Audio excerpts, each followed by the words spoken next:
Hi, my name is Goldman. I'm the director and founder of Goldman & Associates. Our firm has a primary focus on family law issues here in Michigan. And today we're continuing our video series designed to educate and inform the public, so please subscribe to our channel.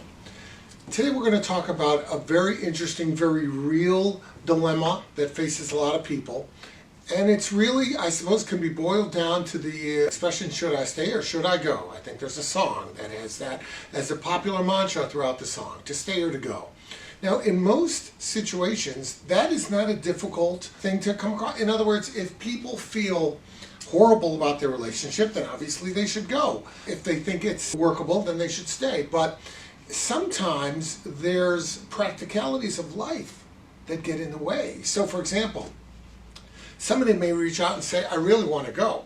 I don't particularly have feelings for my spouse anymore. I don't love my wife. I don't love my husband.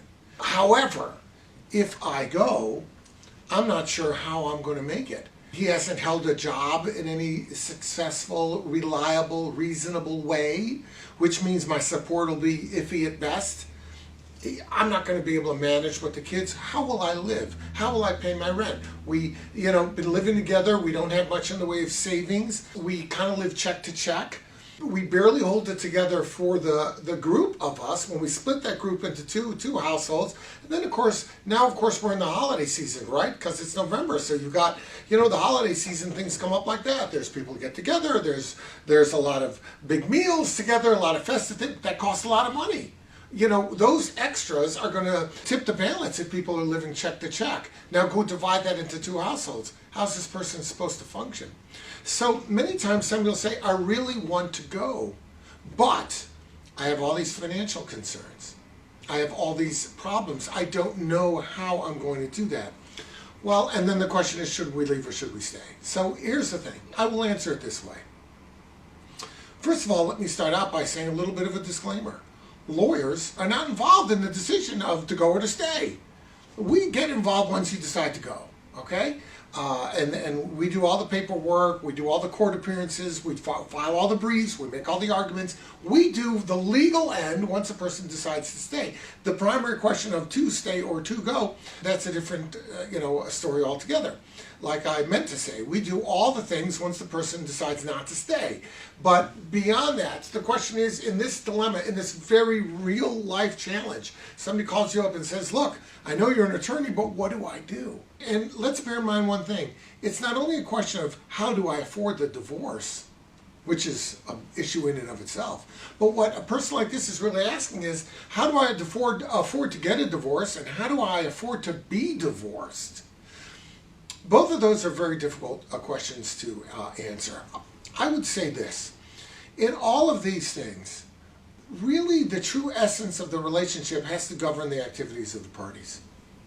I mean, if a guy, for example, was tremendously wealthy, but his wife couldn't stand him, should she stay in the marriage because her financial issues will be resolved? Probably not, because then she's going to be in a miserable, loveless relationship. By the same token, if there's no money, should she stay in that marriage when there's no money? If you wouldn't stay in the marriage, if he was wealthy, why on earth would you stay if he's broke? So here's my point. You have to figure out where you're going in your life based on what the direction of the relationship is. What's the inertia of this relationship? If it's salvageable, salvage it. If it's not salvageable because the fabric of the relationship has worn so thin there's nothing left, then you got to get divorced.